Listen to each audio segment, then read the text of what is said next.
नमस्कार दोस्तों, तो आप सभी का स्वागत है आप सभी के अपने educational YouTube channel Eklavya tutorial Saran में। दोस्तों, आज के इस वीडियो में आप सभी कक्षा 9वीं के छात्रों के लिए जियोग्राफी विषय यानी आपका जो भूगोल विषय है उसका प्रथम चैप्टर जिसका नाम भारत की आकृति और विस्तार है, इस चैप्टर से रिलेटेड ऑब्जेक्टिव प्रश्न आज इस वीडियो में मैं आप सभी लोगों को कराऊंगा। दोस्तों, आशा करूंगा आप लोग जो है इस वीडियो को अंत तक देखकर सभी साथियों के पास इस वीडियो को अवश्य शेयर करेंगे। साथ ही साथ अगर आप लोग चैनल पर नए हैं तो चैनल को सब्सक्राइब भी करेंगे और अपने दोस्तों को भी कहेंगे वो भी इस चैनल को सब्सक्राइब करें और इस चैनल से एजुकेशन जो है वो लेने का प्रयास करें। तो चलिए दोस्तों, बिना देरी किए अब हम लोग चलते हैं आप सभी के प्रश्न की ओर। तो आप सभी का फर्स्ट प्रश्न है, वह कौन सा स्थान है जिसकी स्थिति 3 समुद्रों के मिलन स्थल पर है। हमें यहाँ पे 4 ऑप्शन दिए गए हैं और इन चारों ऑप्शन में हमें बताना है वह कौन सा ऐसा स्थान है जिसकी स्थिति जो है वह 3 समुद्रों के मिलनसार पर स्थित है। पहला दिया गया है लक्षद्वीप, दूसरा ऑप्शन है आपका कोलकाता, तीसरा ऑप्शन है आपका कन्याकुमारी और चौथा आपका ऑप्शन है इंदिरा पॉइंट। तो इस प्रश्न का आपका आंसर हो जाएगा ऑप्शन नंबर सी, कन्याकुमारी। आप सभी का नेक्स्ट प्रश्न है, भारत विश्व में क्षेत्रफल की दृष्टि से कौन सा स्थान रखता है।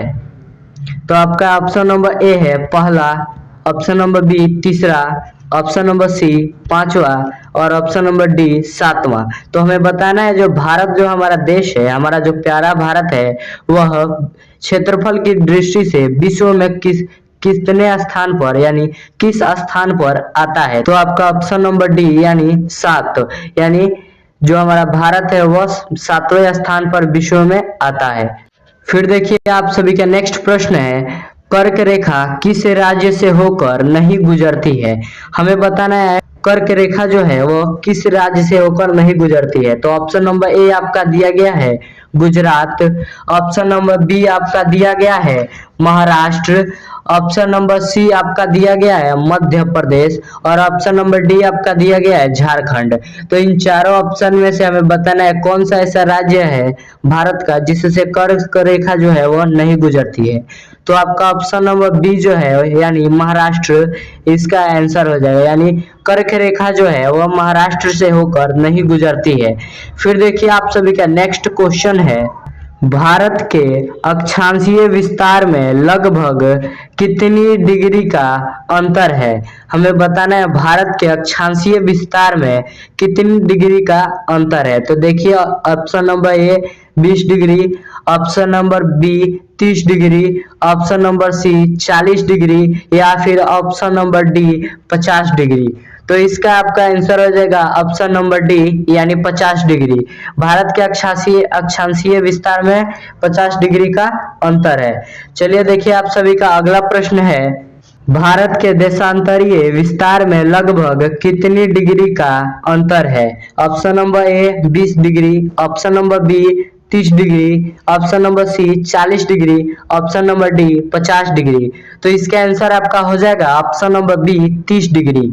फिर देखिए आप सभी का अगला प्रश्न दिया गया है, भारत की स्थलीय सीमा रेखा इसकी तटीय सीमा रेखा से लगभग कितनी गुनी अधिक है। ऑप्शन नंबर ए 2 गुनी, ऑप्शन नंबर बी 3 गुनी, ऑप्शन नंबर सी 4 गुनी या फिर ऑप्शन नंबर डी 5 गुनी। हमें बताना है भारत की जो स्थलीय सीमा रेखा है उसके तटीय सीमा रेखा से कितनी गुनी अधिक है। तो आपका ऑप्शन नंबर ए यानी 2 गुनी जो है इस प्रश्न का क्या हो जाएगा, आंसर हो जाएगा। फिर देखिए आप सभी का नेक्स्ट प्रश्न है, विषुवत रेखा विश्व को कितने भागों में बांटती है। ऑप्शन नंबर ए 5 भागों में, ऑप्शन नंबर बी 4 भागों में, ऑप्शन नंबर सी 2 भागों में, ऑप्शन नंबर डी 1 भाग में। यानी हमें बताना है विषुवत रेखा जो है पृथ्वी को कितने भागों में बांटती है। तो यहाँ पे आंसर हो जाएगा आपका ऑप्शन नंबर सी 2 भागों में। फिर देखिए आपका नेक्स्ट क्वेश्चन दिया गया है, भारत किस गोलार्ध में स्थित है। ऑप्शन नंबर ए उत्तरी गोलार्ध, ऑप्शन नंबर बी पूर्वी गोलार्ध, ऑप्शन नंबर सी पश्चिमी गोलार्ध, ऑप्शन नंबर डी दक्षिणी गोलार्ध। तो इसका आंसर आपका हो जाएगा ऑप्शन नंबर ए उत्तरी गोलार्ध। फिर देखिए आपका नेक्स्ट क्वेश्चन दिया गया है, ग्लोब पर लेटी हुई रेखा को क्या कहते हैं? ऑप्शन नंबर ए अक्षांश रेखा, ऑप्शन नंबर बी मकर रेखा, ऑप्शन नंबर सी कर्क रेखा, ऑप्शन नंबर डी विषुवत रेखा। तो इस प्रश्न का आपका आंसर हो जाएगा ऑप्शन नंबर ए अक्षांश रेखा। फिर देखिए आपका नेक्स्ट क्वेश्चन दिया गया है, भूमध्य रेखा से 23.5 डिग्री नीचे की ओर पाई जाने वाली रेखा को क्या कहते हैं? ऑप्शन नंबर ए अक्षांश रेखा, ऑप्शन नंबर बी मकर रेखा, ऑप्शन नंबर सी कर्क रेखा या फिर ऑप्शन नंबर डी विषुवत रेखा। तो हमें बताना है जो भूमध्य रेखा है उससे 23.5 डिग्री नीचे की ओर पाई जाने वाली जो हमारी रेखा है उसे हम क्या कहते हैं? तो इसका आंसर हो जाएगा ऑप्शन नंबर बी मकर रेखा। फिर देखिए आप सभी का नेक्स्ट क्वेश्चन दिया गया है, भूमध्य रेखा से 23.5 डिग्री ऊपर की ओर पाई जाने वाली रेखा को क्या कहते हैं? हमें बताना है भूमध्य रेखा से 23.5 डिग्री ऊपर की ओर पाई जाने वाली रेखा को हम लोग क्या कहते हैं? ऑप्शन नंबर ए कर्क रेखा, ऑप्शन नंबर बी मकर रेखा, ऑप्शन नंबर सी अक्षांश रेखा या फिर ऑप्शन नंबर डी विषुवत रेखा। तो इस प्रश्न का आपका आंसर हो जाएगा ऑप्शन नंबर ए कर्क रेखा। फिर देखिए आप सभी का नेक्स्ट क्वेश्चन है, विश्व का 7वां सबसे बड़ा देश कौन सा है? Option number A America, option number B चीन, option number C Bharat, option number D रूस। तो इस प्रश्न का आंसर आपका हो जाएगा ऑप्शन नंबर सी भारत। फिर देखिए आप सभी का नेक्स्ट क्वेश्चन दिया गया है, किस रेखा से भारत में समय का निर्धारण होता है? हमें बताना है कौन सा रेखा है जिससे भारत में समय का निर्धारण होता है। ऑप्शन नंबर ए यामोत्तर रेखा, ऑप्शन नंबर बी कर्क रेखा, ऑप्शन नंबर सी मकर रेखा, ऑप्शन नंबर डी अक्षांश रेखा। इस प्रश्न का आपका आंसर हो जाएगा ऑप्शन नंबर ए यामोत्तर रेखा। फिर देखिए आप सभी का नेक्स्ट क्वेश्चन दिया गया है, भारत का कुल क्षेत्रफल कितना है? ऑप्शन नंबर ए 32.8 लाख वर्ग किमी, ऑप्शन नंबर बी 32.9 लाख वर्ग किमी, ऑप्शन नंबर सी 22.9 लाख वर्ग किमी, ऑप्शन नंबर डी 25.9 लाख वर्ग किमी। तो इस प्रश्न का आपका आंसर हो जाएगा ऑप्शन नंबर बी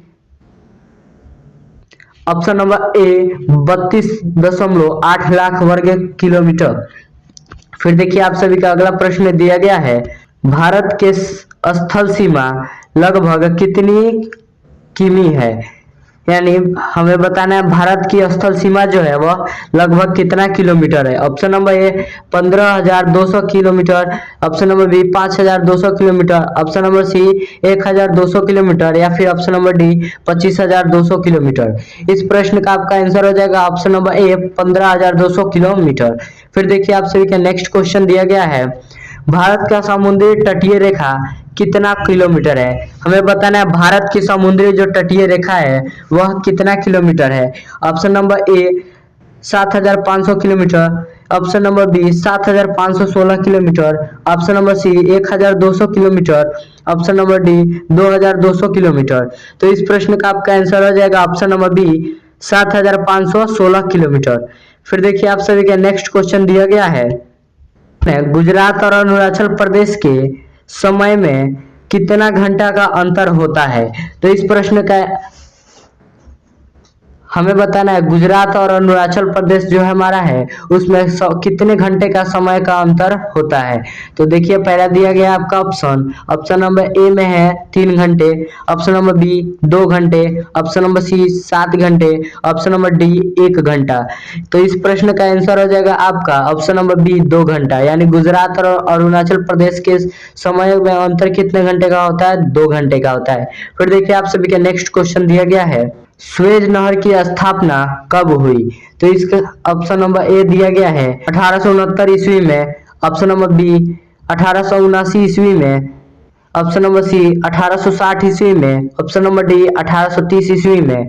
तो इस प्रश्न का आंसर हो जाएगा आपका ऑप्शन नंबर ए 1869 ईस्वी में। फिर देखिए आप सभी का नेक्स्ट क्वेश्चन दिया गया है, स्वेज नहर के बनने से यूरोप से भारत की दूरी कितनी कम हो गई है? Option number A 7,000 kilometre, option number B 9,000 kilometre, option number C 2,000 kilometre, option number D 2,200 kilometre. तो इस प्रश्न का आंसर हो जाएगा आपका 7,000 किलोमीटर, यानी यूरोप से भारत की दूरी कितनी कम हुई है? 7,000 किलोमीटर। फिर देखिए आप सभी का नेक्स्ट क्वेश्चन दिया गया है, भारत में कितने केंद्र शासित प्रदेश हैं? Option number A 8, option number B 9, option number C 6 यानी 6, ऑप्शन नंबर डी 2। तो इसका आंसर हो जाएगा आपका ऑप्शन नंबर ए 8। फिर देखिए आप सभी का अगला प्रश्न दिया गया है, किस देश को द्वीप राष्ट्र कहते हैं? ऑप्शन नंबर ए श्रीलंका को, ऑप्शन नंबर बी भारत को, ऑप्शन नंबर सी अमेरिका को, ऑप्शन नंबर डी रूस को। तो इसका आंसर हो जाएगा आपका श्रीलंका। फिर देखिए आप सभी का नेक्स्ट क्वेश्चन है, कर्क रेखा भारत के कितने राज्यों से होकर गुजरती है? Option number A 7, option number B 9, option number C 8, option number D 2। तो इसका आंसर हो जाएगा आपका ऑप्शन नंबर सी 8। फिर देखिए आप सभी का अगला प्रश्न दिया गया है, भारत का भौगोलिक क्षेत्रफल विश्व के भौगोलिक क्षेत्रफल का कितना प्रतिशत है? A 7%, option number B 9%, option number C 2.4%, option number D 2%। तो इसका आंसर हो जाएगा आपका ऑप्शन नंबर सी 2.4%। तो इसी के साथ ये जो हमारा वीडियो है वो समाप्त होता है। दोस्तों मिलेंगे हम लोग नेक्स्ट वीडियो में, तब तक के लिए धन्यवाद। अगर आप लोग चैनल पर नए हैं तो चैनल को सब्सक्राइब कर लीजिएगा, साथ ही साथ वीडियो को लाइक कर दीजिएगा, अपने सभी दोस्तों के पास शेयर भी कर दीजिएगा।